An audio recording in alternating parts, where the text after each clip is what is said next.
اعوذ باللہ من الشیطان اللعین الرجیم بسم اللہ الرحمن الرحیم رب اشرح لی صدری ویسر لی امری واحلل عقدۃ من لسانی یفقہوا قولی۔ اللہم صلی علی محمد و آل محمد۔ صاحبان ایمان، مومنی مومنات، ہم اور آپ میں سے جو شخص چاہتا ہے کہ پروردگار عالم اس کے نامہ اعمال میں علماء کا ثواب عطا فرمائے، لکھے، اور جو شخص چاہتا ہے، جو کنیز چاہتی ہے کہ پروردگار عالم اسے ہر آیت کے بدلے شہدائے بدر میں سے 12 افراد کا ثواب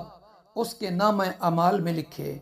اور خداوند عالم نارے جہنم کو، نارے دوزخ کی آگ کو اس پر حرام قرار دے، تو اسے چاہیے کہ نامی شب شعبان المعظم کی شب یہ 4 رکعت نماز دو کر کے پڑھے۔ اللہ کے نبی حضرت محمد مصطفیٰ صلی اللہ علیہ وآلہ وسلم اپنے فرمان ذیشان میں فرماتے ہیں کہ ومن صلی فی اللیلۃ التاسعۃ من شعبان 4 رکعات، کہ جو بندہ، جو کنیز اس نامی شب میں 4 رکعت نماز پڑھے، یہ دو کر کے پڑھنی ہے، اور اس کا طریقہ یہ ہے کہ ہر رکعت میں،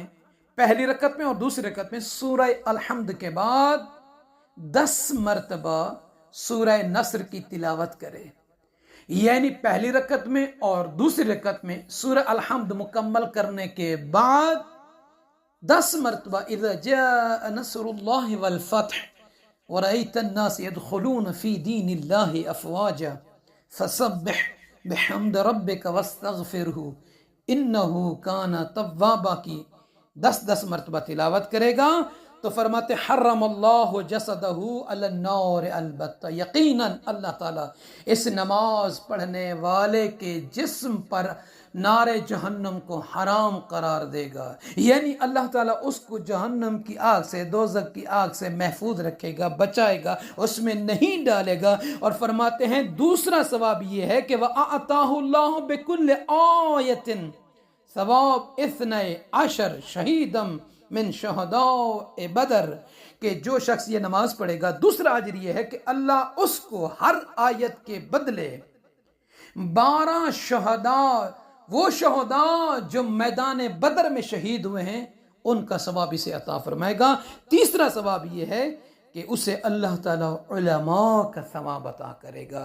یعنی کون سے علماء؟ جو علماء حقہ ہیں۔ یقیناً اتنی روایات بھری ہوئی ہیں کہ جو راہ دین کو اختیار کرتا ہے، علم دین پڑھتا ہے، علم دین کی نشر و اشاعت کرتا ہے، خداوند عالم اس کو اپنی نعمتوں سے نوازے گا، اس سے بہترین اجر اور ثواب عطا کرے گا، تو یقیناً ان کا ثواب اللہ تعالیٰ انہیں عطا فرمائے گا۔ تو صاحبان ایمان، امام حسین علیہ السلام کا ایک فرمان مبارک ہے کہ جو شخص چاہتا ہے کہ اللہ تعالیٰ اس کی حاجت کے وقت خود اس پر زیادہ مہربان ہو، اور جو شخص چاہتا ہے کہ اس سے دنیا کی سختیوں کو پروردگار عالم دور کرے، اور جو شخص یہ بھی چاہتا ہو کہ اللہ تعالیٰ دنیا اور آخرت کے دکھ اور درد کو اس کے لیے خوشی اور مسرت میں تبدیل کر دے، تو اسے چاہیے کہ یہ ایک کام کرے۔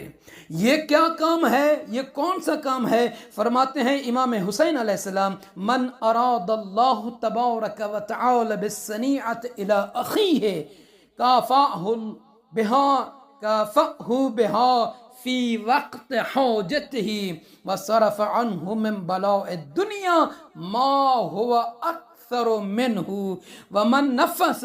قربت مؤمن فرج اللہ عنہ قرب الدنیا والآخرہ۔ فرماتے ہیں امام حسین علیہ السلام کہ جو شخص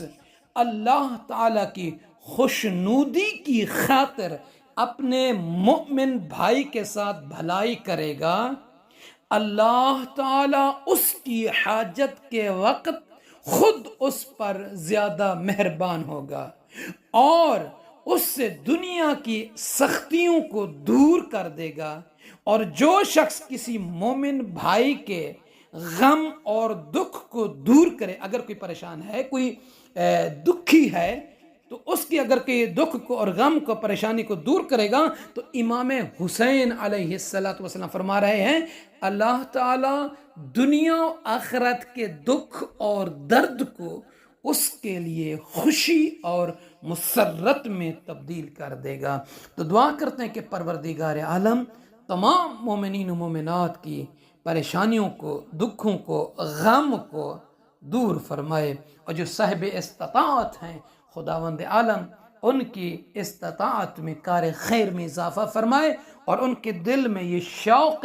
خدمت خلق، خدمت انسانیت کرنے کی توفیق اور طاقت اور قوت زیادہ سے زیادہ پیدا فرمائے۔ آمین یا رب العالمین۔